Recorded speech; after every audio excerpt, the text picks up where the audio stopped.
அனைவருக்கும் வணக்கம். இப்போது நம்ம கம்போடியாவில் அங்கோர் வாட் டெம்பிள் வந்துட்டோம். அது வந்து ஹிந்து டெம்பிள், கெமேர் மன்னர்கள் கட்டினது.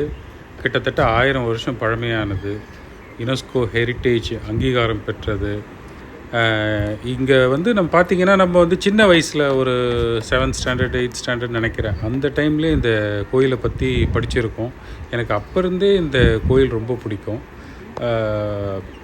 அது வந்து ஒரு சிற்பம் வரைஞ்ச மாதிரி ஒரு புக்கில் இருக்கும்.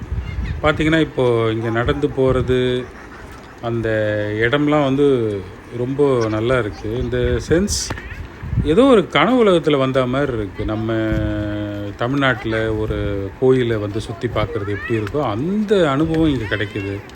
மக்கள் மட்டும்தான் வேறு மாதிரி வராங்க. டூரிஸ்ட்டு, அந்த ஊர் ஆளுங்க, கம்போடியன்ஸ் வராங்க.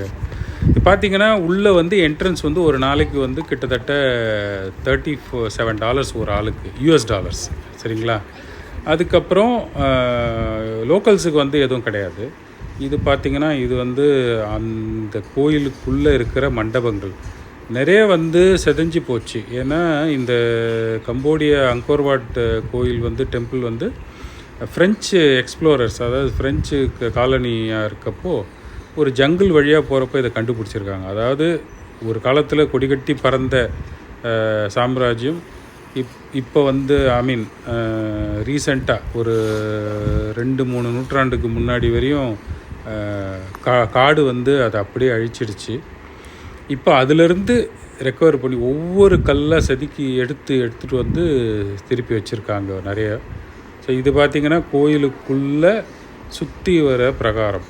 இது பார்த்திங்கன்னா நம்ம இந்து கோயில் தான். இது விஷ்ணு லோக் அப்படின்னு அவங்க சொல்கிறாங்க. கம்போடியன் ஒருத்தர்கிட்ட கேட்டேன், அவர் என்னன்றாரு, இந்த இடம் பேரே வந்து விஷ்ணு லோக், அதாவது சான்ஸ்கிரிட்டில் விஷ்ணு லோக், தமிழில் விஷ்ணு லோகம், விஷ்ணு உலகம் அப்படின்னு சொல்லலாம். அவ்வளோ அழகாக இருக்குது இந்த பிரகாரங்கள்லாம்.